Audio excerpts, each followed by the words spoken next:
Hi everyone, just following up on a few requests from the LinkedIn feed about seeing this happen in action. So yeah, here we go. This is the Formula One app that I've been working on. This is the homepage. So when you open up the app for the first time, it will set a variable based on the year of the current date, which would be 2022 in this instance, but I'm doing 2021 just because there's a bit more data to kind of showcase what the app does.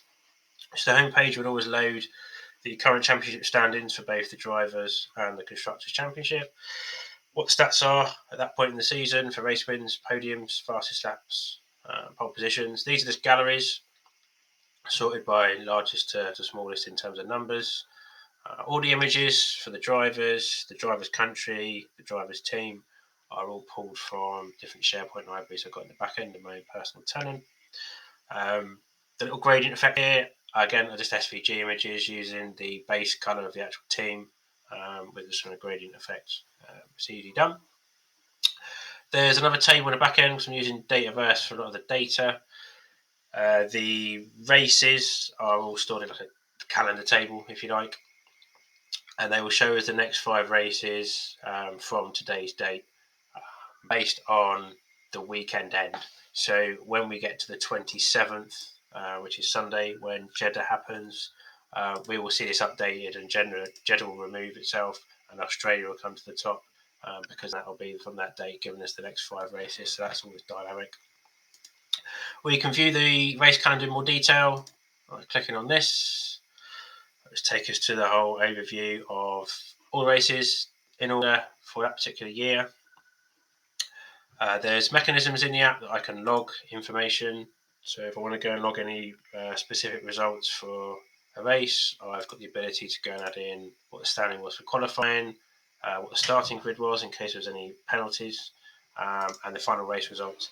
If there's a sprint race, I also see sprints here as well, so I can do the same thing for sprints.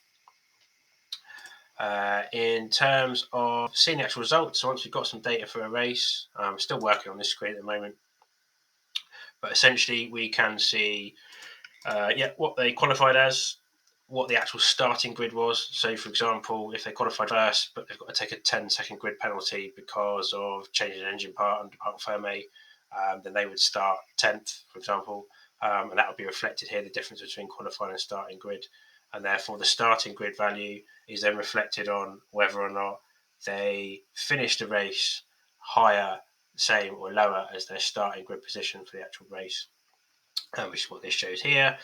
The purple blob is for whoever got the fastest lap, because that's an additional point in terms of the scoring for the championship. Still doing some work on this, hence this little blank side panel here. I still need to think of some stuff to do over here.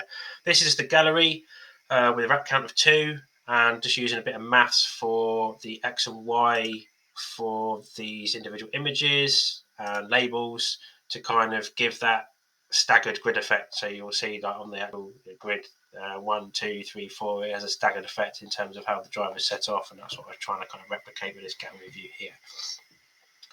What else we show from the homepage? The drivers' championship. If we click on this, it will give us a full-on matrix of the whole season. This is a gallery effectively showing the races in order for the chosen year, and each of these results are nested galleries, so the gallery within the master gallery. But these individual galleries are sorted by the overall standing in the championship. So we know that Verstappen won last year. We can see his results across the top are first because he won. He has the highest total number of points. So therefore you'll see that it's not sorted by the individual race results, because you can see for the British Grand Prix he had a DNF. So I had to kind of build a collection with the overall standings, and then in these individual galleries here I have stored the acronym for the driver that you see on TV in the left-hand panel, and then I do a lookup to the collection that's storing the overall championship standings to get their rank 1, 2, 3, 4, 5, to then know how to sort these individual galleries when they're nested in the master gallery. Took quite a bit of doing that, especially when there's also drivers that kind of swap in and out.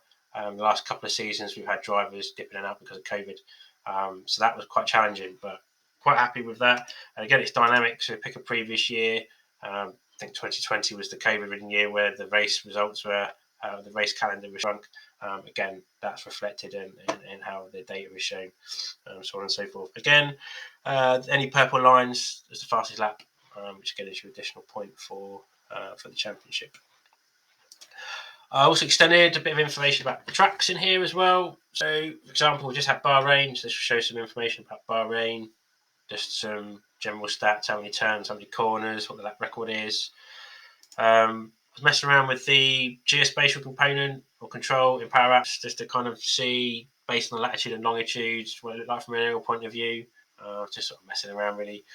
There's a virtual lap, which is just a video link from YouTube. So I can watch it just to kind of see what the lap is like. You can't use the Formula One official videos because they're blocked from being used in Power Apps. So Red Bull have done a whole bunch of YouTube videos with virtual laps, so I kind of plugged in some of those to get an idea of the track.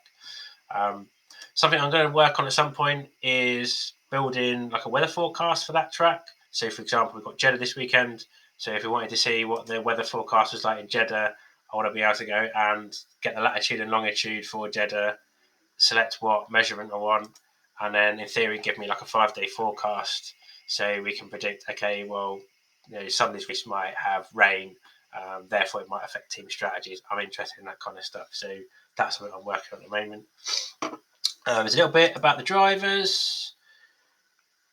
So again, we can pick a driver and pick a year, and it will give us a whole bunch of stats. This is again all based off race data that we're saving behind the scenes. So this little graph needs a bit of work, but it will show us how many points they got per race. And these across the top is what their position in the Drivers' Championship is after that point. And this is just an overall summary of where they are and how many points, how many wins, podiums, fastest laps. And this kind of gives us like a calendar from my data of what teams they're in. So if we showed someone different, like Carlos Sainz, for example, he had a couple of years at McLaren before he then moved to Ferrari. So that just details that.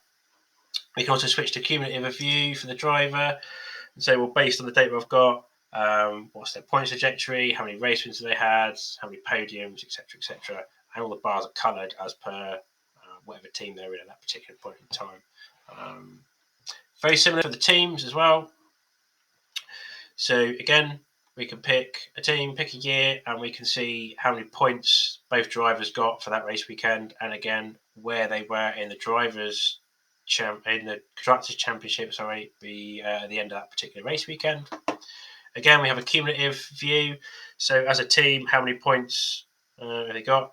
Doesn't really look very good reading after Bahrain for McLaren. Hopefully they'll improve their results over the coming races. That would be good. As one of the team, there's also driver comparisons for that team, again, for that chosen year. So we can compare Lando and Daniel last season. And what I tried to do here, this isn't showing Lando won 15 races. This is showing that out of all the races, he finished ahead of his teammate Daniel 15 times. Daniel finished ahead of Lando 7 times. The same for qualifying. And the bars should reflect one way or the other who's kind of won that particular battle, going down to DNFs or highest finish.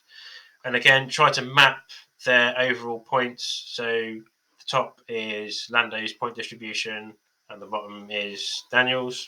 You can also look at race finishes as well. So you can kind of get a spread of the fact that we can see Lando started the season really strongly, perhaps tail a little bit off as the season went on.